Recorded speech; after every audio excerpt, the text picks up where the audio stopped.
미국 기업들의 올해 마지막 실적 발표도 마무리가 되어서 오늘은 미디어, 빅테크, 리테일, 반도체 미국 주요 기업들의 이번 분기 실적을 보면서 돈과 산업은 어떻게 흘러가고 있는지, 2024년 주식시장은 어땠는지 한번 총정리해 보려고 합니다.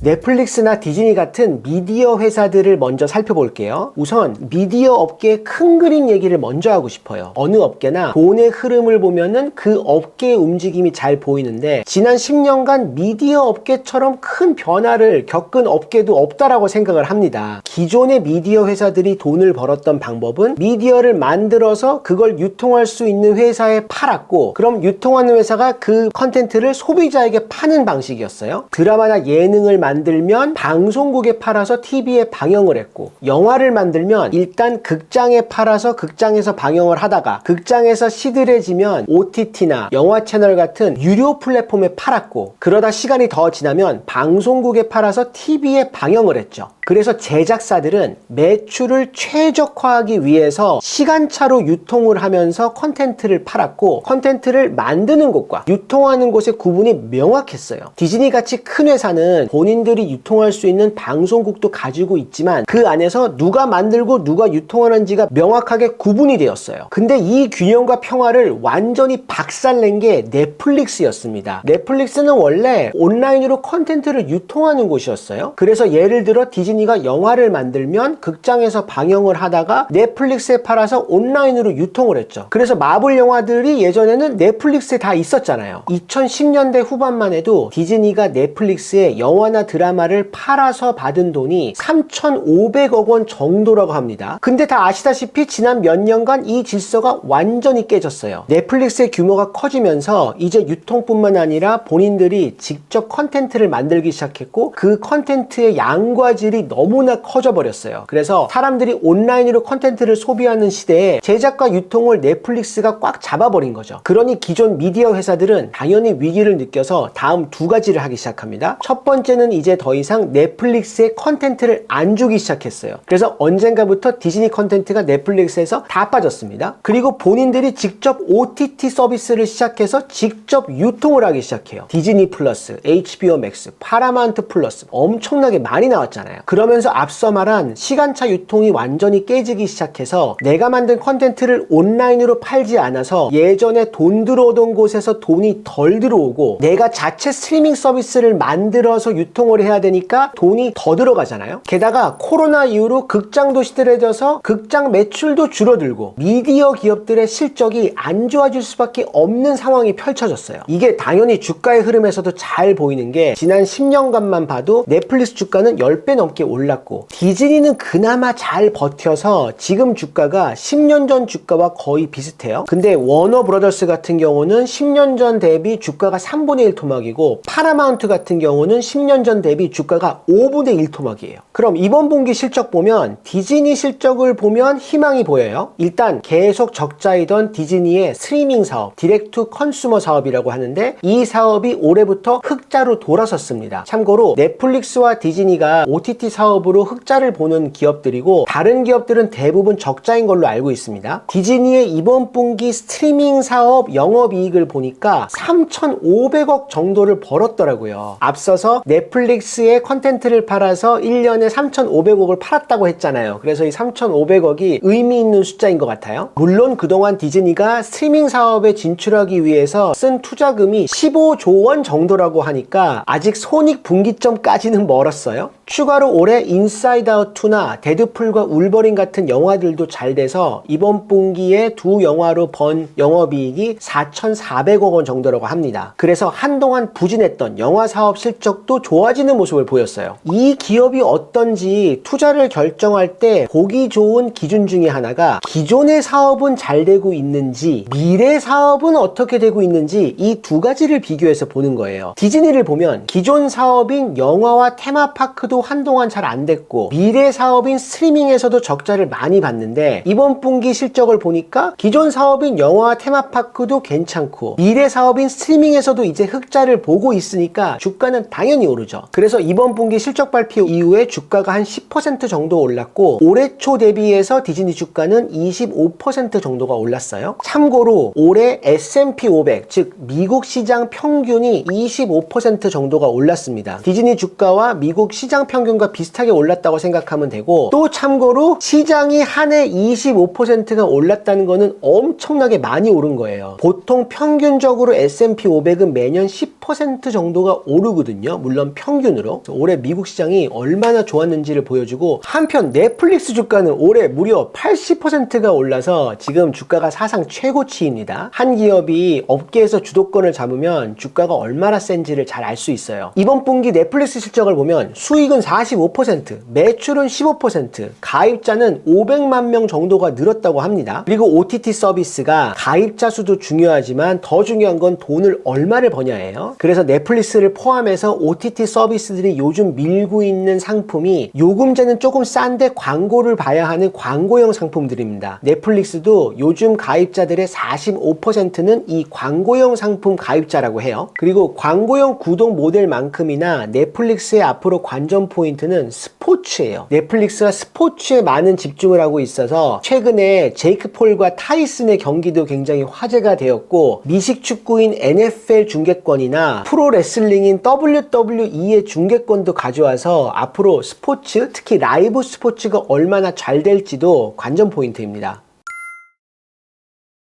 그럼 빅테크로 넘어와서 이번 분기에 가장 돋보였던 주식은 단연 테슬라입니다. 테슬라 주식을 보면 올해 3분기까지는 전기차 매출도 그저 그랬고 로보택시 발표도 별거 없었고, 그래서 주가가 힘이 하나도 없었어요. 그러다 이번 분기에 큰 두 가지 일이 일어났습니다. 첫 번째는 10월 말에 발표했던 실적 발표 내용이 너무나 좋았어요. 사업 마진도 매우 좋아졌고 현금 흐름도 좋아져서 기업을 내실 있게 운영하고 있구나라는 모습을 보여줬고, 내년에 모델2라는 저가형 모델도 출시를 하고 전기차 판매가 내년에 20-30% 정도는 올라갈 거라는 이야기도 했습니다. 이렇게 마진과 성장이 모두 좋은 발표를 해서 실적 발표 후에 주가가 20% 넘게 올랐어요. 그리고 11월 초에 트럼프가 재선에 성공을 하면서 그 후에 테슬라 주가는 35% 정도가 더 올랐어요. 일론 머스크와 도널드 트럼프에 대한 이야기는 트럼프 2기에 대한 최근 영상에서 자세하게 다루었으니까 그 영상을 참고해주세요. 기존 사업인 전기차도 괜찮고 미래 사업인 로보택시나 자율주행도 트럼프 2기에서 많은 지원을 받을 걸로 예상이 되니까 주가는 당연히 오르죠. 근데 테슬라는 2021년에 찍은 사상 최고치에서 아직 좀 밑에 있거든요. 사상 최고치까지 가려면 20% 정도가 더 올라야 되는데 트럼프 2기의 그 탄력으로 거기까지 갈지 안 갈지도 관전 포인트입니다. 이번 애플 실적을 보면 그렇게 나쁘진 않았지만 또 아주 인상적이지도 않았어요. 애플 실적의 가장 중요한 아이폰 매출이 6% 정도가 늘었다고 발표를 했는데, 아직 새로 나온 아이폰 16이나 여기 들어간 AI 서비스가 얼마나 영향을 줬는지는 다음 분기 실적에서 나올 거기 때문에 시장에서는 아직 애플의 주가가 어떻게 될지 어떻게 봐야 될지 판단을 못하고 있다는 생각이 들어요. 그래서 올해 애플 주가는 20% 정도가 올랐습니다. 근데 앞서서 S&P 500 미국 평균이 한 24%, 5% 정도 올랐다고 했잖아요. 그래서 과거처럼 애플이 주식시장을 막 끌어가는 모습을 올해 보여주지는 못했습니다. 지난 몇 년간 주식이 많이 오른 마이크로소프트를 봐도 이번에 매출이나 영업이익이나 다 두 자릿수 성장을 보여준 좋은 실적을 보여줬어요. 근데 마이크로소프트 주가를 보면 올해 연초 대비 한 10% 정도밖에 못 올라서 올해는 그렇게 재미있는 모습은 보여주지는 못했습니다. 그래도 마이크로소프트 앞으로 전망은 계속 좋다라고 저는 생각을 해요.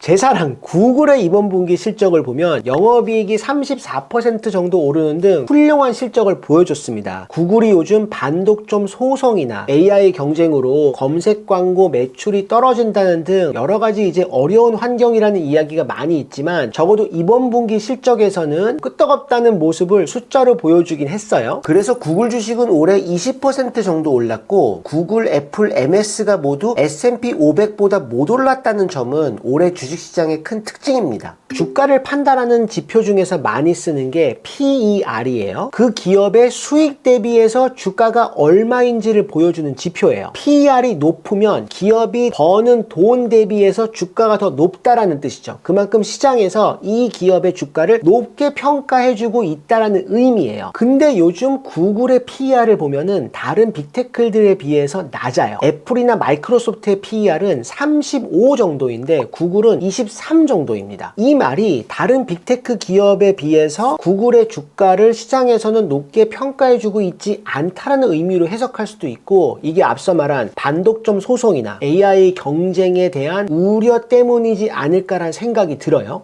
올해 주식이 정말 좋았던 빅테크는 메타예요. 메타는 연초 대비 60% 정도 주가가 올라 있습니다. 근데 앞으로 도널드 트럼프와 일론 머스크의 입김이 이 소셜미디어 쪽에서 굉장히 셀 것 같은데 왠지 메타와는 코드가 잘 맞지 않는다는 생각도 듭니다. 그래서 이게 앞으로 메타 사업에 또 어떤 영향을 줄지 이것도 관전 포인트예요.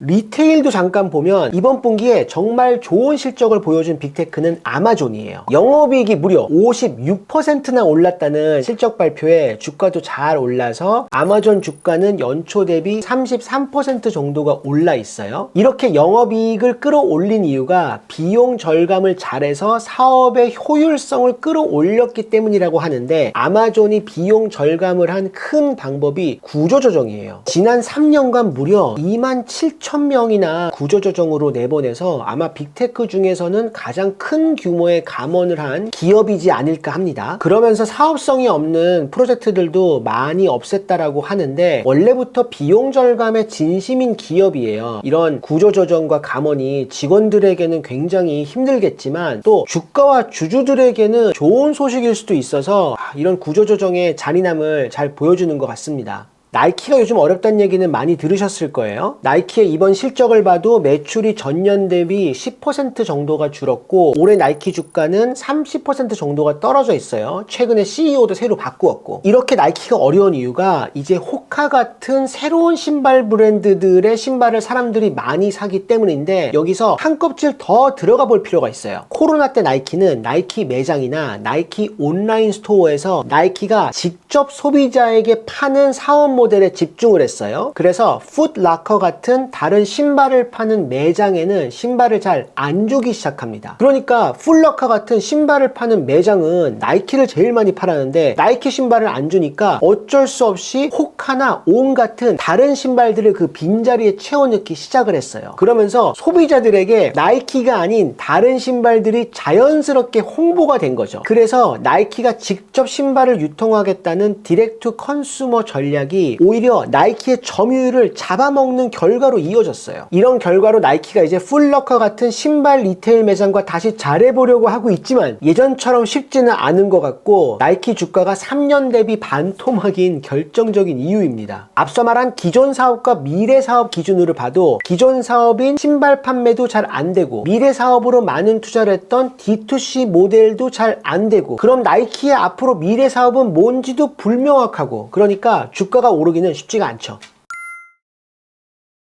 최근에 전 세계에서 시가총액 기준으로 가장 큰 기업이 엔비디아로 바뀌었습니다. 한동안 애플과 마이크로소프트가 시총 1위 자리를 두고 엎치락 뒤치락 하고 있었는데 엔비디아가 뚫고 올라갔어요. 엔비디아가 지난 몇 년간 얼마나 크게 성장했는지 상징적으로 보여주는 모습이에요. 이걸 보여주는 또 다른 모습이 있는데, 미국 주식시장 지수 중에서 다우존스 산업지수가 있습니다. 보통 다우라고 하죠. 30개의 우량 기업을 모아놓은 지수예요. 이게 무려 1869년에 만들어진 지수인데, 시대가 변하면서 우량 기업도 변하기 때문에 30개 안의 기업들이 퇴출되고 새로 들어가는 일을 반복을 합니다. 얼마 전에 1999년부터 다우 지수에 있던 인텔이 빠지고 그 자리로 엔비디아가 들어가요. 지금 반도체 왕이 누구인지를 상징적으로 보여주는 모습이라고 생각을 합니다. 이번 분기 엔비디아 실적을 보면 매출이나 이익이나 다 전년 대비 2배 정도 오른 훌륭한 실적을 보여줬어요. 근데 엔비디아는 이제 기대치가 너무 크고 이 정도의 실적은 이미 주가에 다 반영이 돼 있기 때문에 실적 발표 후에 주가는 오히려 살짝 떨어졌어요. 그래도 올해 연초 대비 엔비디아 주가를 보면 3배 정도가 올라서 올해 주식시장의 왕은 엔비디아라는 모습을 숫자가 잘 보여주고 있습니다. 엔비디아의 대항마라고 종종 불리는 AMD의 이번 분기 실적을 보면 실적 자체는 좋았는데 앞으로의 전망이 별로 좋지 않았어요. 그래서 AMD 올해 주가가 연초에는 잘 오르다가 그 상승분을 다 까먹고 지금은 연초 대비 한 6% 정도 떨어져 있는 상태예요. 그래서 엔비디아 대항마다운 모습을 보여주지는 못하고 있고 최근에 직원의 4% 정도를 감원한다는 발표까지 했습니다. 여기서 삼성전자 얘기를 안 할 수가 없어요. 삼성전자 어렵다는 얘기는 다 많이 들어보셨을 테고 앞서 말한 기존 사업과 미래 사업 기준으로 삼성전자를 봐도 기존 사업인 D램 반도체가 예전 같지 않아서 이번 분기 D램 사업의 영업이익이 13% 감소했다라고 합니다. 그리고 미래 사업인 AI 반도체나 파운더리 사업도 삼성전자가 지금 경쟁력이 있다고 할 수는 없잖아요. 이 두 가지가 밝지 않으니 당연히 주가는 떨어져서 삼성전자 주가는 올해 연초 대비 무려 30%나 빠져 있습니다. 게다가 트럼프 당선 이후로 이제 미국 기업과 미국 주식시장만 좋아질 거라는 이야기도 삼성전자한테 도움은 안 되잖아요. 더 나아가서 우리 미국 주식시장 좋다는 얘기는 계속했는데 한국 주식시장을 보면 코스피가 올해 연초 대비 6% 정도가 빠져 있습니다. 그러니 당연히 많은 투자자들이 미국 시장으로 옮겨가는 거는 당연하고 내년도 한국 주식시장이 확 좋아질 것 같지는 않지만 항상 응원합니다. 미키 아이템 없이 끝내기 조금 아쉬워서 최근에 득템한 아이템 하나 보여드릴게요. 돈페리뇽의 바스키아 스페셜 에디션이 나왔어요. 제가 샴페인도 좋아하고 바스키아도 엄청 좋아해서 굉장히 기대했던 제품인데 바스키아 그림이 들어가 있어서 너무나 멋있고 2015년 빈티지 샴페인이에요. 참고로 빈티지 샴페인이란 생산 연도가 써있는 샴페인을 빈티지 샴페인이라 그래요. 보통 샴페인은 생산 연도가 안 써있거든요. 생산 연도가 써있는 빈티지 샴페인은 등급이 조금 높은 조금 더 비싼 샴페인이라고 생각하시면 됩니다. 이번에 바스키아 에디션 요 병 라벨도 예쁜데 이 박스가 진짜 예뻐요. 바스키아 그림들이 이렇게 나와 있어서 샴페인은 마시겠지만 이 박스는 소장할 예정입니다. 오늘은 미국 주요 기업들의 올해 마지막 실적 발표를 보면서 올해 주가와 돈과 산업은 어떻게 흘러갔는지 이야기를 해봤는데 여러분들이 올해 눈여겨보신 산업과 돈의 흐름이 있다면 댓글에 달아주시면 재밌을 것 같습니다. 자, 그럼 저는 다음 시간에 더 재밌고 유익한 주제로 돌아오도록 하겠습니다. 감사합니다.